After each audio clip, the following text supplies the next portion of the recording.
How's it going, guys? Guys, a great week. So I'm back today with another Thoughts of the Week video, guys. I quite enjoyed doing this last week, and so I thought might make this a regular thing. It's a nice, easy video just to generally have a chat with you guys, let you know what I'm up to, what I've been doing over the last week, a couple of things I'm excited for, what I'm working on with the channel. So we're back today with another one.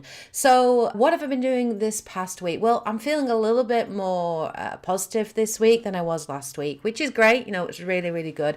Been taking a little bit more time for me, definitely, to recharge, recuperate after working, you know, so busy during the day. So I've been doing quite a bit of gaming this week. As you can tell from the gameplay in the background, this is Persona 5, and I have been playing this game non-stop. I'm about 45 hours into the game. I'm actually on my third dungeon, my third palace at the moment, and I'm just really enjoying it. I love the story, the characters, the art style, really enjoying the turn-based combat as well, and the music is just ridiculously catchy. It's like stuck in my head for days. So that's what gameplay is in the background today. If you haven't played it, I highly recommend it. It's probably one of the best JRPGs that I've played, and I'm just loving it, absolutely loving every moment. I'm wanting to get it finished because I am really interested in Persona 5 Strikers, which came out this week, I think yesterday actually, on the 23rd of February, but I want to finish Persona 5 first because I know that the story, you know, continues on. It's a sequel, so to speak, of that game. So I definitely want to finish Persona 5. And a lot of people have recommended it. Edge has completed it and he just absolutely loved it. We finally finished Mario 3D World plus Bowser's Fury this week as well. Well, we finished the main story campaign. First time I actually beat the game. Really enjoyed it. Started off a little bit slow, died a lot, seriously, but actually got a little bit better as we moved on, and just loved it. Loved the levels. The final boss fight against Bowser was just so much fun, and it was really enjoyable. We haven't played Bowser's Fury yet, but I think that Dante and Fish from Crack On Gaming are going to be playing that, so I probably will watch them play it and just sort of see the more skilled, experienced platformers show me how it's done. But it's really good. Obviously, as you guys know from the Nintendo Direct last week, we got big announcements on Zelda. So we know that Skyward Sword is going to have a HD version coming out on the Switch, which I'm planning to do. Now, before Christmas, Dante and I were having what we called Triforce Tuesdays, where we were basically trying to play back through all of the Zelda games I never actually got to play. We had started Skyward Sword, but we've decided to stop that and wait for the HD remaster to come out, just because it's got button controls, which means I'll be able to actually play it myself, because I was really struggling with the Wii U version, or the Wii version. So we actually started this week. I started playing Link's Awakening, which is much smaller. I think you can beat the game in about 12 to 16 hours. So it is a smaller title. It's so freaking cute. I'm really enjoying it. And I've done 2 of the dungeons and got a couple of new abilities and weapons and things, and just really enjoying it. It's a really cute game. If you do have a Nintendo Switch, I do recommend that you do pick it up. So those are the games I've been playing this week. Been obviously chilling as well and watching some Netflix and movies and things. And last night we actually got to watch the Monster Hunter movie, which came out in 2020. I was very nervous going into this movie because, as we all know, video game movies can be very hit and miss, mostly miss if we look at the history of it and the percentages.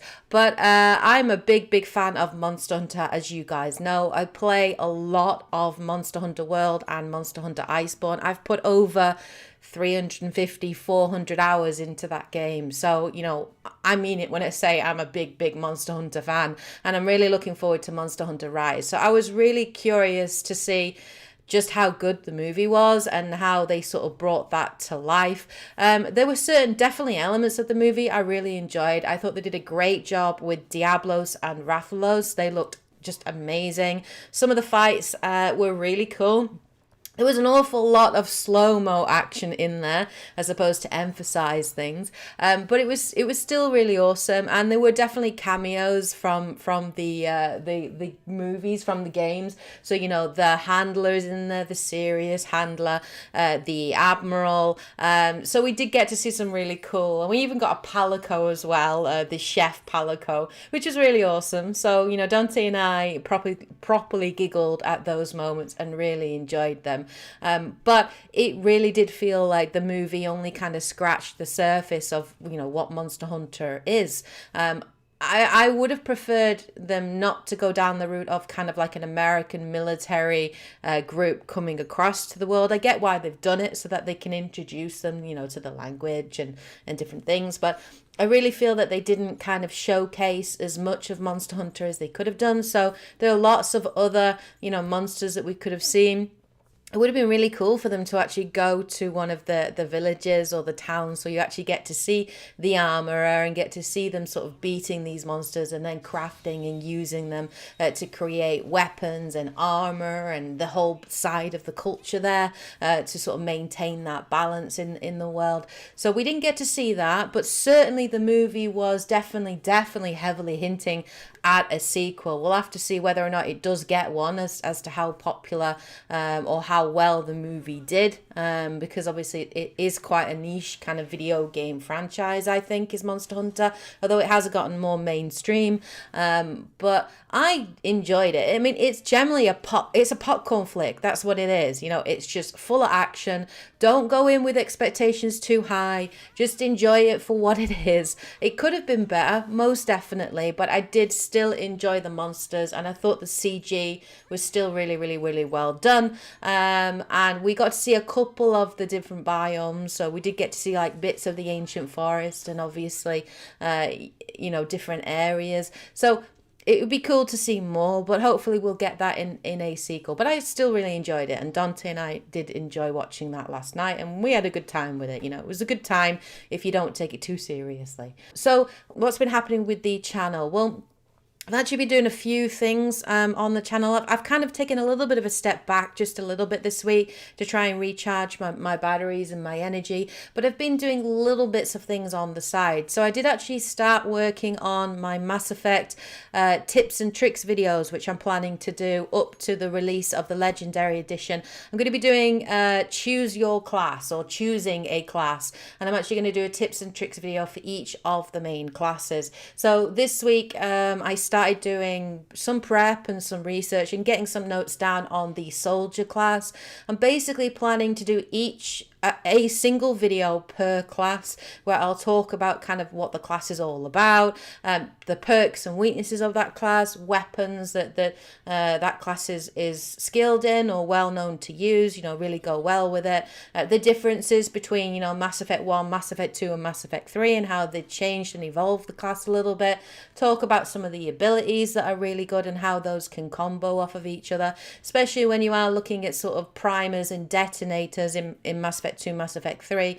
And then obviously I'm going to talk about which are good support companions, so who are good companions to have in your team that go well with that class and will kind of support you go in combat and in scenarios.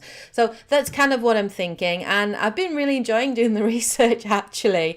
It's been kind of getting me excited for the Legendary Edition. I didn't realize actually how many years it has been since I've played the Mass Effect trilogy. It's been a long time since I've played it, over 10 years I would say. So it's been a nice refresher for me, in terms of the classes, and I'm enjoying it. This afternoon I am going to be trying to get back on with my Cyberpunk 2077 review. I've written about a third of the script, I would say, and I'm planning to basically sit downstairs this afternoon with my laptop on my lap while Dante plays his version of Persona 5 in the background and just try and write it. Just try and, get it out off my brain and get it out there. And then I might get Dante to proofread it for me before obviously recording and editing it, over the weekend. So I'm still determined to get my Cyberpunk review out, but I feel like it's a weight on me at the moment and it's just driving me a little bit crazy. So hopefully I can get it done just so that it's put behind me, and it's done. Of course, we're going to be back this evening live streaming. We're going to be playing some Ghosts of Tsushima Legends tonight, probably gold level. Dante and I will be back on Saturday, and we're going to be doing our monthly Q&A live stream. I actually found a Word document from a year ago or 2 years ago with a whole list of questions that subscribers had asked. So I've managed to add those to the questions we've already got.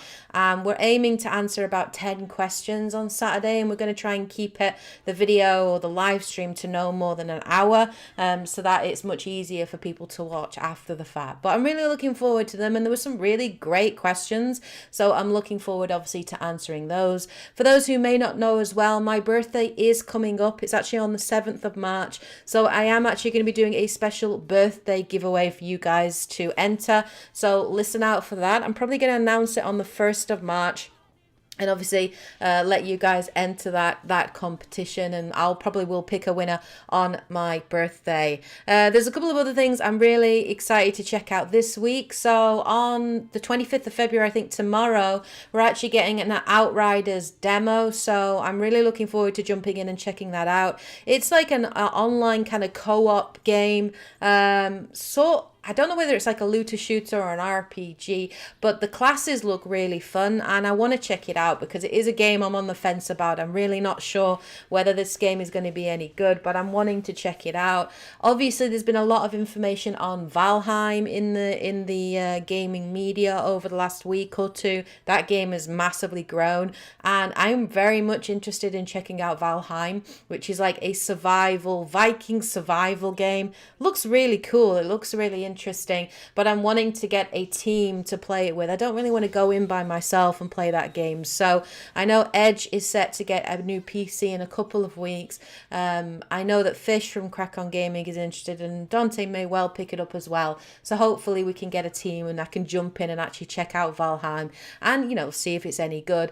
And then finally, we got some news today that tomorrow on the 25th of February, we're going to have a PlayStation State of Play tomorrow night, which is going to be airing or live streaming at 2 p.m. Pacific time, 5 p.m. Eastern time, and 10 p.m. UK time. Apparently, Sony have confirmed that there are going to be about 10 games that are coming to PlayStation 4 and PS5 that they're going to be maybe showcasing, including a couple of new game announcements and updates on some familiar third-party and indie titles that were first shown back in June's PlayStation 5 showcase last year. They have said that there will be no PlayStation 5 hardware updates though, and it should be about 30 minutes long, the state of play. So I'm very much interested to see, some of the games. Maybe we'll get some release dates. We may even get to see some gameplay of Horizon Forbidden West.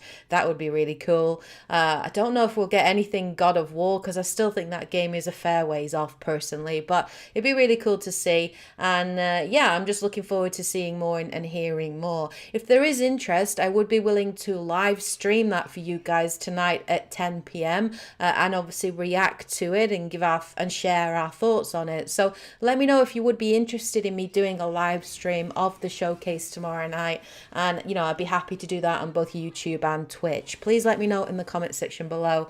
But that's generally it, guys. Those are my thoughts of the week, just generally sharing what's going on and my thoughts on things. So let me know what you guys think of these things in the comment section below. Have you watched the Monster Hunter movie? What did you think of it? What games are you playing at the moment? Please let me know in the comment section below. And will you be checking out Sony's State of Play tomorrow night? And what are you hoping to see in there? Let me know in the comment section below. Hope you guys are having a great week. Of course, as always, take care. And as always, happy gaming. Bye, guys.